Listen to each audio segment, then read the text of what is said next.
여러분 안녕하십니까? 8월 10일 사사건건입니다. 자, 최영일 평론가와 주요 뉴스부터 정리해드리겠습니다. 자, 안녕하세요. 안녕하세요. 네. 자, 첫 번째 주제 뭔가요? 예, 이재용 복권, MB는 제외. 네.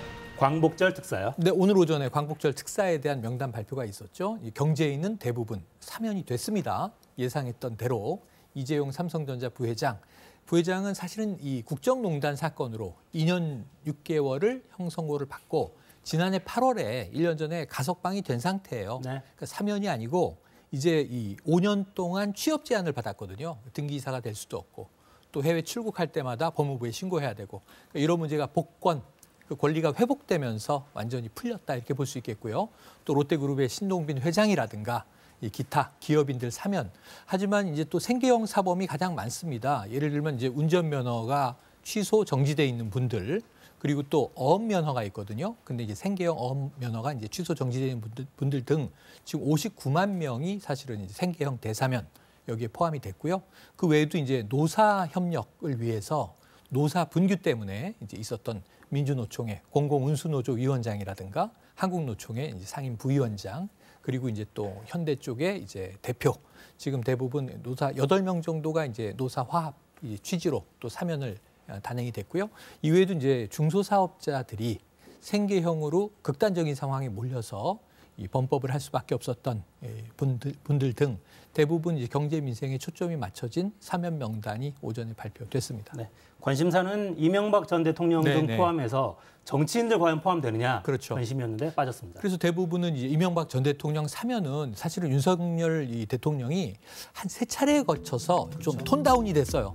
처음엔 전례에 비추어 본다면 이 전임 대통령을 이 교도소에 두는 게 옳으냐 사면 취지를 강하게 피력을 했었는데 그 다음에는 조금 이제 국민 정서를 살펴야 한다. 그리고 이제 최근에는 사실은 이제 민생과 경제에 초점을 맞춘다. 이렇게 되면서 홍준표 대구시장의 경우에는 너무 지지율이 낮아지다 보니까 소극적이 된 것 아니냐 이런 비판을 해놓기도 했고요. 하지만 정치권에서는 이명박 전 대통령과 더불어서 여야 균형을 맞추기 위해서 지금 이제 투옥돼 있는 상황이죠. 김경수 전 경남지사 등 함께 사면하지 않겠느냐는 관측이 있었는데 일단 정치인들은 빠졌습니다. 네. 여야에서는 실망스럽다는 반응 좀 쏟아졌고요. 네. 자, 다음 주제 살펴보죠. 무릎 꿇고 사죄. 네. 어제 뭐 많이들 아마 또 국민들이 공분을 했습니다. 그러니까 사실은 이제 좋은 취지로 수해 현장의 피해 복구를 지원한다. 자원봉사대를 모아서 국회의원 40명 내외 지금 국민의힘에서 사당동에 있는 시장을 방문했었죠. 여기서 이제 김성원 국민의힘 의원이 자 이게 솔직히 비 좀 왔으면 좋겠다. 사진이 잘 나오게. 이 발언이 이제 일파만파 됐는데요. 있을 수 없는 발언이었어요. 어제도 사과가 나왔었지만 오늘 오전에 다시 한번 국회에서 대국민 사과를 했습니다. 네. 어제 국민의힘 국회의원들이 꽤 긴 시간 현장에서 봉사활동했는데 뭐 다 퇴색돼 버렸습니다. 맞습니다. 오늘 사과 취지는 뭐 어떤 내용이었습니까? 사과의 취지는 뭐 이게 평생을 사죄하겠다. 상당히 엄중하게 얘기를 했고요. 복구가 끝날 때까지 수해 피해 현장에 있겠다. 이런 이야기도 했습니다. 그리고 당에서 내리는 그 어떤 처분도 달게 받겠다. 그러니까 모든 걸 다 내려놓고 오늘 뭐 대국민 사과의 내용은 엄중합니다. 자 그렇다면 이제 당에서 어떤 조치를 할 것인가거든요. 이 초기에는 지금 이제 막 비대위가 출범했잖아요. 주호영 비대위원장 어제 어찌 보면 첫 번째 이제 이 외부 행사로 나간 거였는데 말씀하신 대로 빛이 다 발해버렸어요. 그런데 어제 좀 원래 김성원 의원이 장난기가 많다. 그러면서 좀 애둘러 좀 이제 보호하는 듯한 입장 또 기자들에게 자 당신들도 이제 노는 자리에 가서 찍어보면 뭐 다를 것 같으냐 이런 취지 얘기를 해서 좀 무리가 있었어요. 그런데 이 발언에 대해서 이제 지금은 윤리위에 이제 회부할 수밖에 없다. 그러니까 당에서도 아마 좀 엄중한 조치를 내릴 것으로 보여집니다. 네. 자, 정확히는 이렇게 이야기했습니다. 윤리위원회 절차를 밟지 않을 수가 없을 것 같습니다. 네.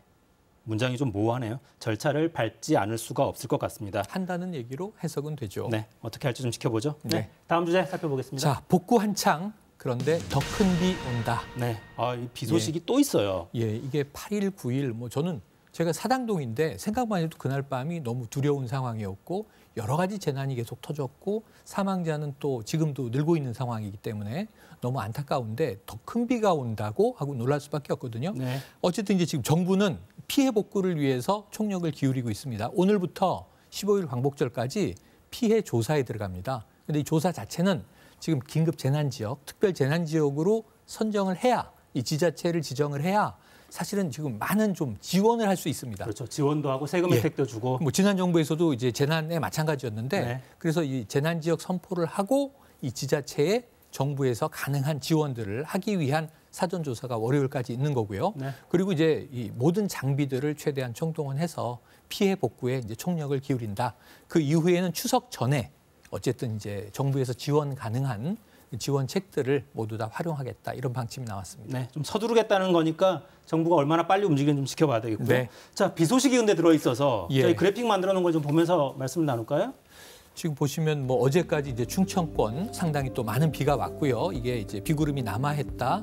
전북 지역 이제 상당히 또 이제 비가 많이 내렸는데 일단은 오늘은 전국적으로 소강이죠. 네. 굉장히 날씨가 맑고 좋은데 오랜만에 해가 났습니다. 그런데 문제는 다음 주 일기예보를 보시면요. 심상치가 않습니다. 사실 내일 토요일 오후부터 비 소식이 있는 지역이 있고요. 수도권도 그렇고 일요일에도 비가 내린다는 거고 그리고 이제 광복절에 조금 소강 국면이 있다가 월요일부터 비가 와서 화, 수 계속 내리는 걸로 돼 있거든요. 그러니까 문제는 이제 비의 양인데 첫 번째 전문가들의 이제 이야기는 이미 땅이 많은 물을 머금고 있는 상태에서 장기간 비가 계속 내리면 이게 토사가 허물어질 위험 때문에 산사태 위험은 높아진다. 네. 집안 침하 이런 거 굉장히 주의해야 될 것 같고요.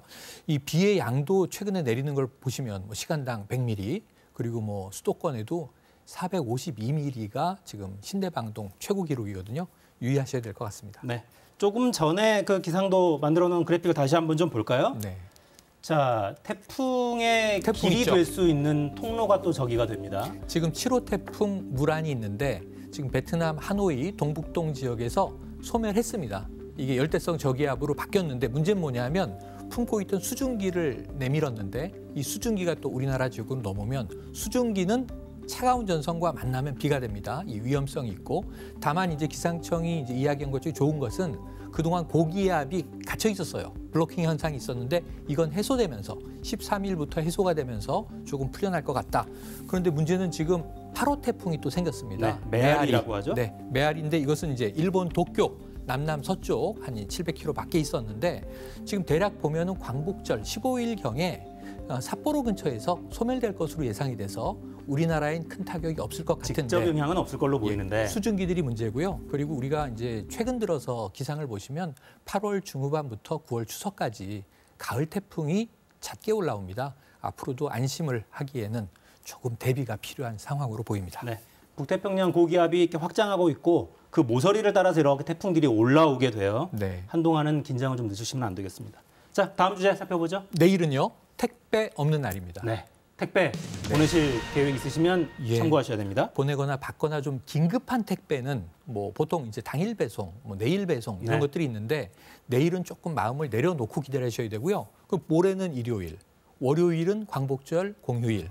그러다 보니까 사실은 한 화요일 정도부터 대부분 택배가 재개될 가능성이 있고 택배 없는 날은 사실은 고용노동부까지 함께 참여해서 택배 노동자들을 좀 쉬게 하자 이런 취지로 만들어졌던 거예요. 지난해에도 있었습니다. 그런데 이제 대부분 큰 택배사들이 참여합니다. 많이 쓰시는 뭐 CJ 대한통운, 한진 롯데 글로벌로지스, 로젠택배, 주요 택배사는 이제 토요일 13일이 택배 없는 날로 지키게 되고 이 외에 또 편의점 택배도 대부분 이제 휴무가 되고요. 그리고 또 우체국 택배라고 이제 우리가 부르는 우정사업본부 쪽에서는 13일에 더해서 16일까지 학예 휴가일로 정했기 때문에 네. 우체국 택배는 한 17일부터나 정상 가동될 것 같습니다. 네, 밤낮 없이 뛰는 택배 노동자분들도 쉬셔야죠. 맞습니다. 네, 요 기간 동안은 택배 좀 늦어진다는 거 참고하시기 바랍니다. 자, 마무리하겠습니다. 최영일 평론가였습니다. 고맙습니다. 고맙습니다.